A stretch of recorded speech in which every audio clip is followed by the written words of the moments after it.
જેટલો ભોગ વધારે ને, જો આ કેમ છે સમજજો, ભોગમાં અશાંતિ કેમ છે આ સમજી લો. કોઈ પણ ભોગમાં હિંસા રહેલી છે. ભલે તમે એમ કહો કે મેં તો 2 જ બટાકા વડા ખાધા, ભલે તમે એમ કહો તો હું તો 1 જ રોટલી ખામ, પણ કોઈ પણ પ્રકારનો ભોગ હિંસા રહેલી. જેટલો ભોગ વધારે એટલી હિંસા વધારે, અને જેટલી હિંસા વધારે એટલું તમારું મન શું થવાનું? વિકસિત. જો એટલા માટે હું વારંવાર આ 2 વસ્તુ કહું, તમારા મનને પ્રસન્ન રાખો અને ઓછામાં ઓછા ભોગથી જીવન જીવો. આપણી મુશ્કેલી એવી છે કે આપણે ભોગે કરીએ અને એ ભોગથી આપણે વિક્ષિપ્ત પણ થતા. જો આ મૂર્ખતા છે, આ સમજજો. આને જ બીજી કોઈ મૂર્ખતા જ નથી. આપણે ચાના ગુલામ બની જઈએ અને પછી ચા મળે તોય વિક્ષિપ્ત ને નહીં મળે તોય શું છે? એટલે કીધું રાગ દ્વેષ વિયુક્ત. આમ હોય ને તો જ બધું બરાબર. જરાક આમથી તેમ થાય એટલે આપણું મગજ શું છે? તો વિચારી, એનો અર્થ શું થયો? આ જળ જગત તમારું નિયંત્રણ કરે. આ જળ જગત તમારા મન પર શું કરી રહ્યું? હાવી થઈ રહ્યું છે, અને તમે થવા દો છો. વિચારી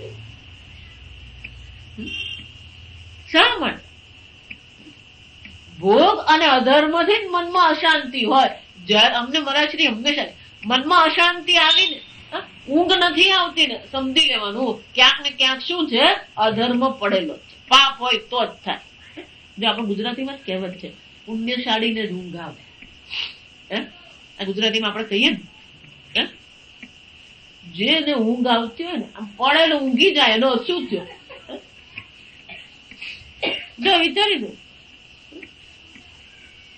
આપણે આખા ગામની ચિંતા, આપણે લીધે નહીં ઊંઘે ને બીજાને લીધે નહીં ઊંઘે. જો વિચાર, ઊંઘ કેમ નહીં પડે ને, ઊંઘી જ જવાનું હોય. વિચારી, ઊંઘ કેમ નહીં આવે? ઊંઘ નહીં આવવાનું કઈ કારણ શું? એટલે શંકરાચાર્ય શું કે છે? સંકીર્યમાણાનામ પ્રાણીનામ વિશુદ્ધિ સાધનમ તપઃ.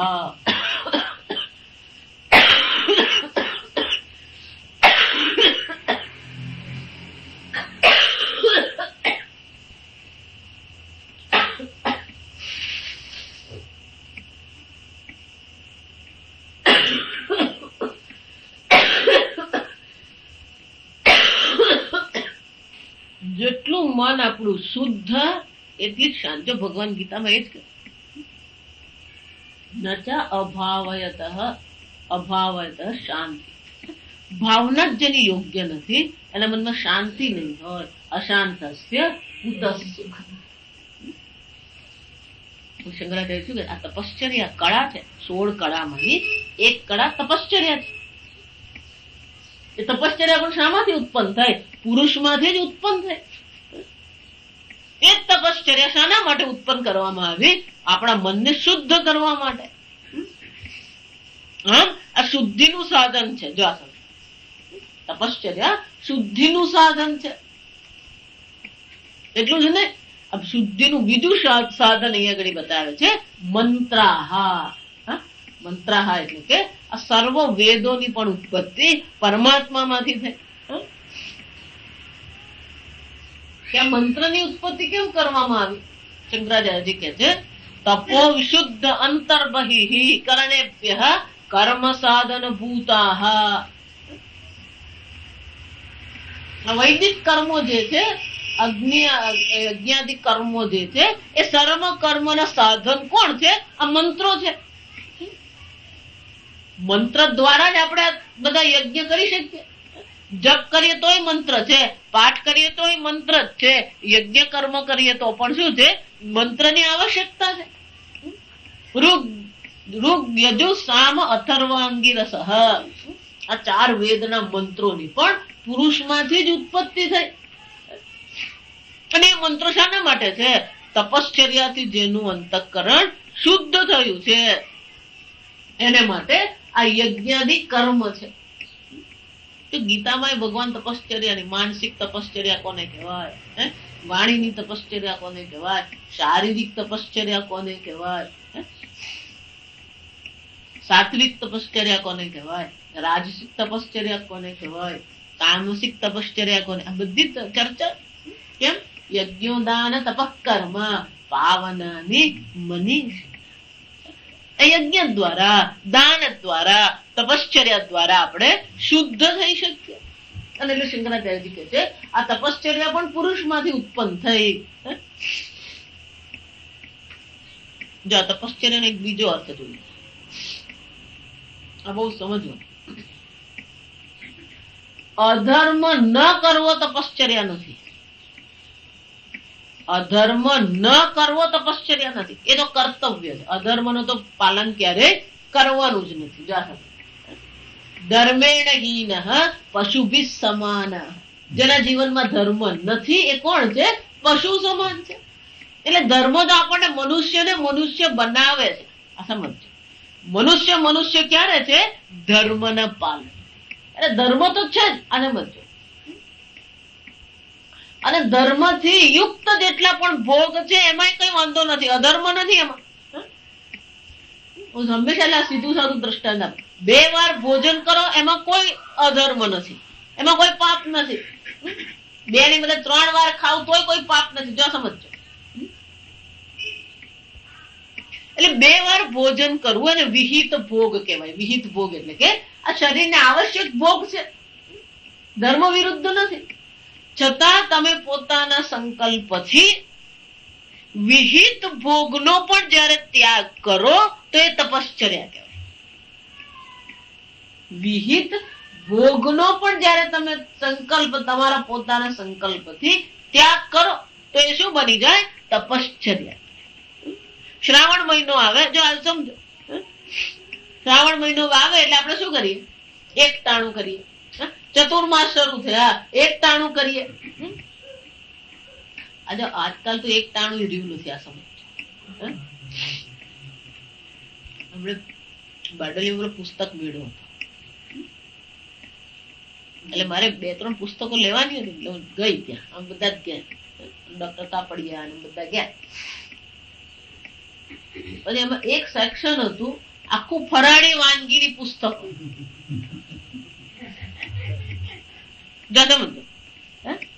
એમાં પાછા વિભાગ, ફરાળી બિસ્કીટ,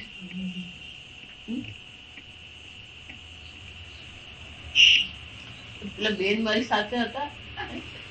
એ ચંદ્રા દીદી ને લઈ ગઈ, ये देखो ये सब, हाँ सब मिलता है. પછી મને એમણે બતાવ્યું, સમજો હવે આ પેલો માઇક્રોવેવ આવી ગયો. આમ બને એટલું માઇક્રોવેવ નો ઉપયોગ કરવા નહીં. આ સમજ, અન્ન જેટલું ધીમું ભોજન બને એટલું સારું હોય. એના બધા સત્વ જે છે ને એ ટકે. પેલું 1 સેકન્ડમાં કરી નાખે, આપણે કામ પતી ગયું. પણ એના જેટલા સત્વ છે બધા શું કરી નાખે? બાળી નાખે. આજે માઇક્રોવેવમાં તમે પાપડ શીખી શકો ને, પાપડી શીખી શકો ને, બધું જ કરી શકો. ગાજરનો હલવો બને ને બધું જ બને. એમાં મને પુસ્તક માઇક્રોવેવમાં ફરાળી વાનગી કેમ બનાવે, જો પુસ્તકો લખવા વાળા કાક થી વિષય લાવે, કાક થી લખી જ નાખે. તો પછી એ ચતુર્માસ નહીં કહેવાય. આ સમજો, શ્રાવણ મહિનો કહેવાય.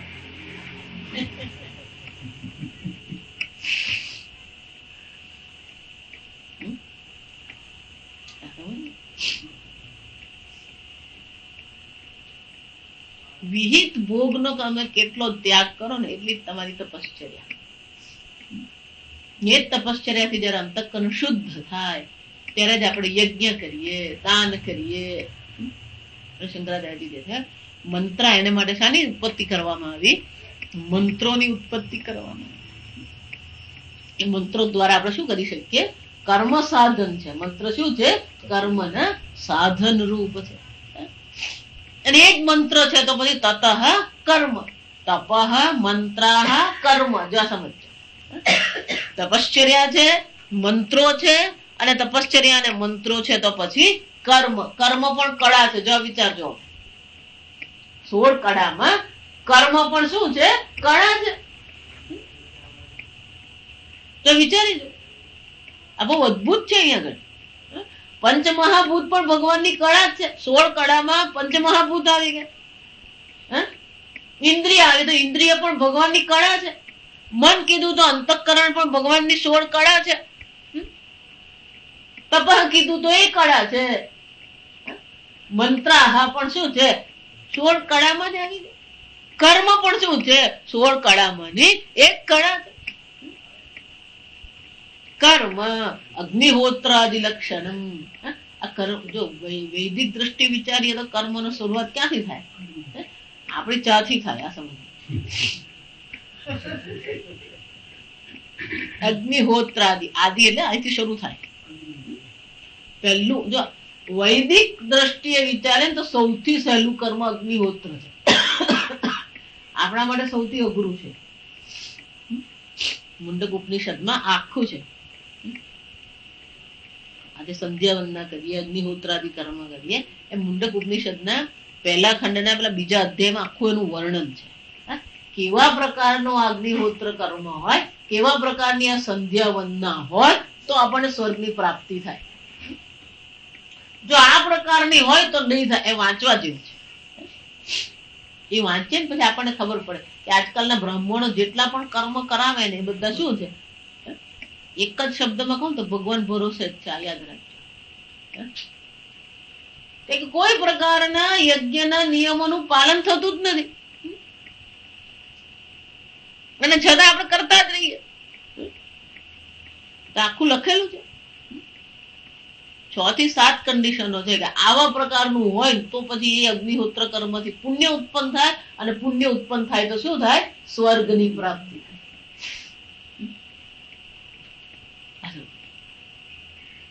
આમ શંકરાચાર્યજી કે છે કર્મની પણ શું કરવામાં આવી? ઉત્પત્તિ કરવામાં આવી. કર્મ પણ કળા છે.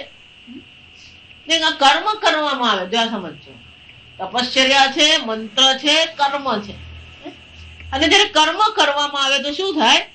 તતઃ લોકાહ કર્મણામ ફલમ. અને એ જ કર્મની શાની પ્રાપ્તિ થાય? લોકની પ્રાપ્તિ. આ લોકો પણ લોકાહ, આ 14 લોક જે છે એ પણ ભગવાનની કળા છે. જો વિચાર, 16 કળા ગણાવી રહ્યા છે આપણે. 16 કળા જે ગણાવી રહ્યા છે એ 16 કળામાં આ લોકાહ પણ શું છે? ભગવાનની કળા છે. લોકાહ 14 લોક નહીં, વચ્ચે પાછા બીજા ઘણા સૂર્ય લોક આવે, વૈકુંઠ લોક આવે, ગો લોક આવી જાય, ચંદ્ર લોક આવે ને પછી યક્ષ લોક આવે ને યમ લોક, આ બધું અંદર આવી જ જાય. સમજો, જીવન શિવ તો આપ ઈચ્છા એ થયા, રચી પરપંચ 14 લોક કીધા. આ લોક પણ શું છે? ભગવાનની કળા. ભગવાન માંથી જ ઉત્પન્ન થાય. તે શું સૃષ્ટાનામ પ્રાણીનામ. આ રીતે શું એટલે એ લોકો, આ જેટલા લોકો છે, જેટલા લોક છે એ સર્વ લોકમાં દરેક લોકની યોની છે. અહીંયા આ મનુષ્ય લોકની યોની છે. યક્ષ એ શું છે? યક્ષના લોકની યોની. ઇન્દ્ર આદિ દેવતા સ્વર્ગ લોકની યોની છે. પાતાળ લોકની યોની છે, નાગ લોકની યોની. આ બધી યોનીઓ છે. દરેક લોકની પોતપોતાની અનુરૂપ યોનીઓ બનાવવામાં આવે. આ બધી જે યોનીઓ જે છે તે દરેક યોનીઓના નામ છે. જો આ સમજ, આપણે એમ કે નામમાં શું છે? નામ પણ ભગવાનની કળા છે. કે નામ એટલે શું? શંકરાચાર્યજી કહે છે દેવદત્ત, યજ્ઞદત્ત ઇત્યાદિ. નામ પણ જરૂરી જ છે. કેમ કે નામ નહીં હોય તો ઓળખ કેવી રીતે થાય? જો વિચાર, નામની ઉત્પત્તિ થઈ. એવમ એતાહ કલાહ, આટલી કલાઓ છે. જો ગણો, પ્રાણ, શ્રદ્ધા, પંચમહાભૂત એટલે 5 ને 2 7, ઇન્દ્રિય 8, મન 9, અન્ન પછી વીર્ય પછી તપ, મંત્ર, કર્મ, લોકા, નામ. ધ્યાન છો બાકી રહ્યા શ્રદ્ધા રહી ગઈ, પ્રાણ માંથી શ્રદ્ધા.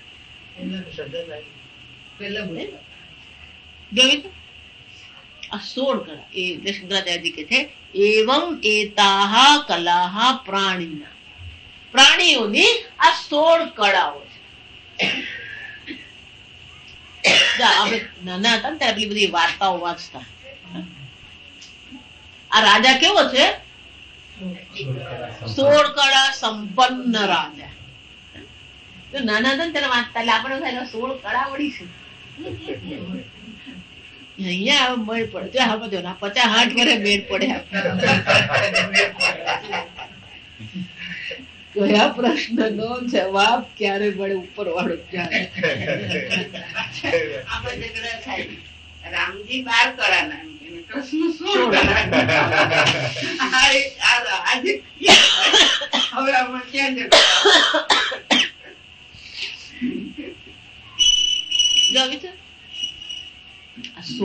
કળા પેલા કૃષ્ણ ભગવાન માં લોકા. જો સમજો આ લોક ની ઉત્પત્તિ પણ, લોક પણ કળા છે, કર્મ પણ કળા છે, મંત્ર પણ કળા છે, નામ પણ શું છે? કળા છે. આ 16 કળા છે. અને આ 16 કળા પ્રાણીઓની, આ 16 કળા દરેક પ્રાણીમાં 16 કળાઓ હોય. એટલે શંકરાચાર્ય આગળ બહુ સુંદર છે. જો આ બધી ચર્ચા સમજજો, આગળ આપણે બધી ચર્ચા કરી. આત્મા નિર્ગુણ નિરાકાર છે. આત્મામાં કોઈ પણ પ્રકારની ઉત્પત્તિ કરવાનું સાધન છે જ નહીં. એટલે આત્માથી કોઈ ઉત્પત્તિ થઈ શકે, બ્રહ્મમાંથી કોઈ ઉત્પત્તિની શક્યતા જ નથી, કારણ કે તો નિર્ગુણ નિરાકાર છે. અને એટલા માટે આપણે પેલો 18મા હાથીની જેમ આ પ્રકૃતિ માયા આપણે લાવીએ. આ માયા છે જેને કારણે ઉત્પત્તિ થઈ રહી છે.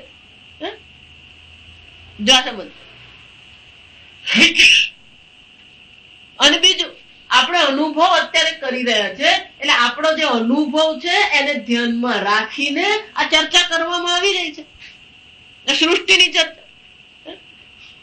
તો એ 16 કળાની સૃષ્ટિ જયારે અહીંયા આગળ ભગવાનની ચર્ચામાં આપણે જોઈએ છે કે 16 કળાની આ સૃષ્ટિ છે, એટલે 16 કળા વાળો આ પુરુષ છે એવું કહેવામાં આવે. આજે નિર્ગુણ બ્રહ્મ પુરુષ જે છે એ પુરુષ કેવો છે? 16 કલા પુરુષ, 16 કળા વાળો આ પુરુષ છે.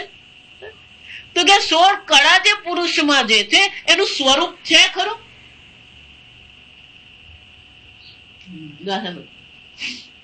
16 કળા પુરુષમાંથી ઉત્પન્ન થઈ. તો 16 કળા પુરુષથી ભિન્ન નથી. જો સમજ, પુરુષમાંથી 16 કળાઓ ઉત્પન્ન થઈ ખરી, એટલે 16 કળાઓનું અસ્તિત્વ પુરુષથી ભિન્ન નથી. પણ શું પુરુષ ખરેખર 16 કળા વાળો છે ખરો?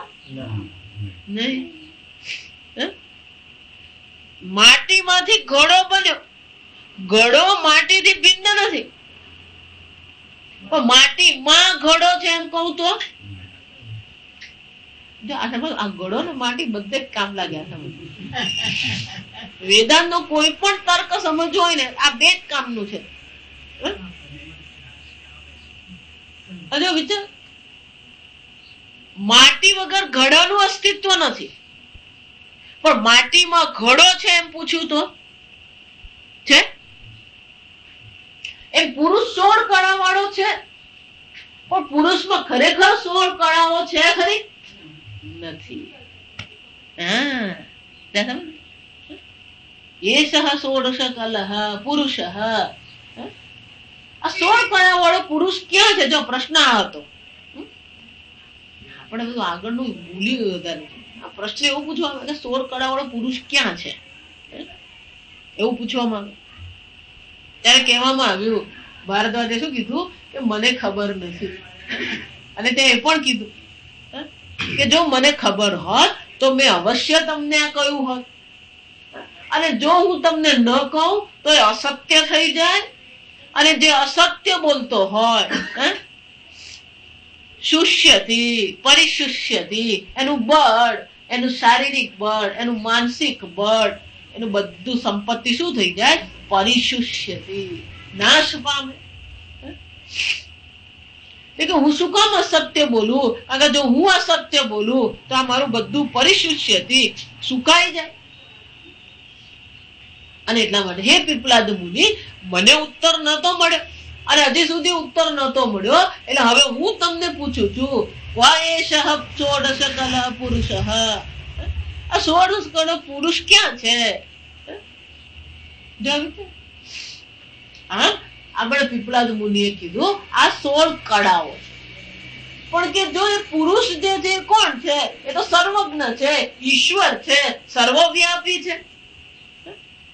અને જેને આપણે લોક કહીએ, જેને આપણે નામ કહીએ, જેને આપણે કર્મ કહીએ, જેને આપણે તપશ્ચર્યા કહીએ, જેને આપણે પંચમહાભૂત કહીએ, આ બધા વિષય કોટીમાં છે, દ્રશ્ય છે, જડ છે. પુરુષ કોણ છે? સર્વનો દ્રષ્ટા છે, સાક્ષી છે.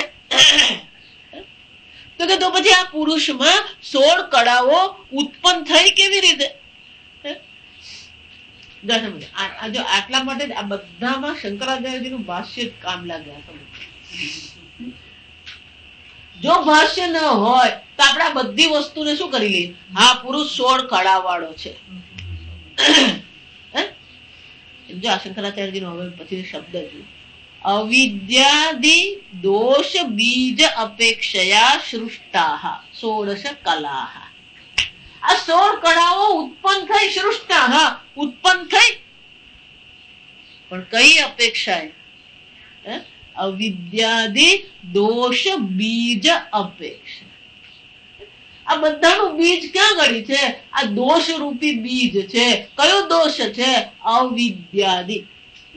જો આદિ એમ કીધું, અવિદ્યા, કામ, કર્મ, આ 3 જ લેવાનું. આખો સંસાર એટલે અવિદ્યા, કામ, કર્મ.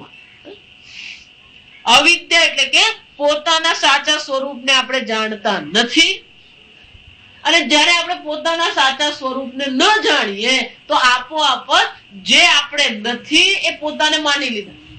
જો પોતાને તમે અજર અમર જાણતા નથી તો તમે પોતાના વિશે કયો અભિપ્રાય બનાવવાના? હું મર્ત્ય છું.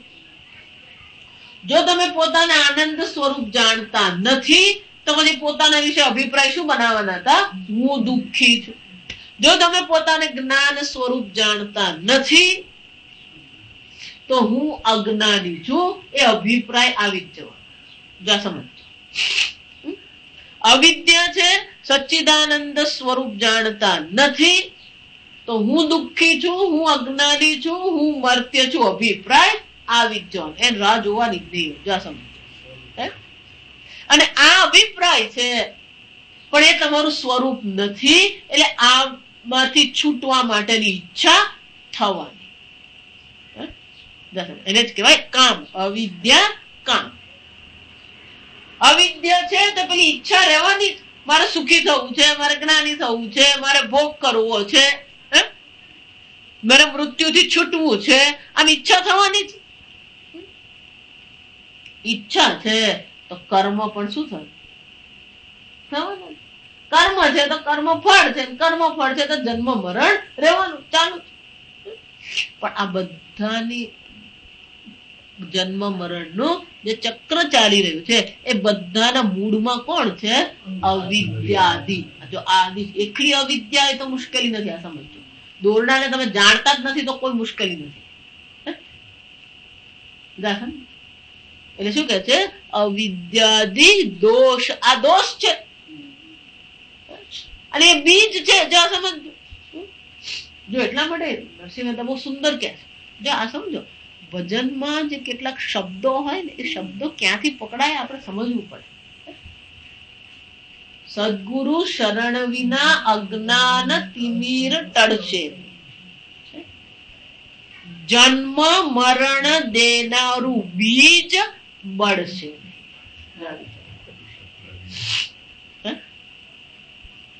જ્યાં સુધી સદગુરુના શરણમાં બેસીને શાસ્ત્ર અધ્યયન નહીં કરીએ ત્યાં સુધી અજ્ઞાન રૂપી તિમિર ટળતું. અને એટલું જ નહીં, એ અજ્ઞાન નહીં જતું વાંધો નથી, એ અજ્ઞાન જ શું છે? જન્મ મરણ દેનારું બીજ બળતું. એટલે શંકરાચાર્ય શું કે છે? અવિદ્યાદિ દોષ બીજ અપેક્ષા. અવિદ્યાદિ દોષ રૂપી જે બીજ છે એ બીજની અપેક્ષા આ 16 કળા વાળો પુરુષ છે. તૈમિરિક દ્રષ્ટિ સૃષ્ટા ઈવ. પણ જેટલી 16 કળાઓ આપણને પુરુષમાં દેખાઈ રહી છે એ બધી કેવી છે? તૈમિરિક દ્રષ્ટિ. તૈમિરિક દ્રષ્ટિ એટલે કે આ મોત્યો આવે ને, આ મોત્યો આવે પછી પેલો ચંદ્રમાં પણ શું થાય? દ્વિચંદ્રમ. શંકરાચાર્ય કહે છે તૈમિરિક દ્રષ્ટિ દ્રષ્ટિ સૃષ્ટા ઈવ દ્વિચંદ્રમ.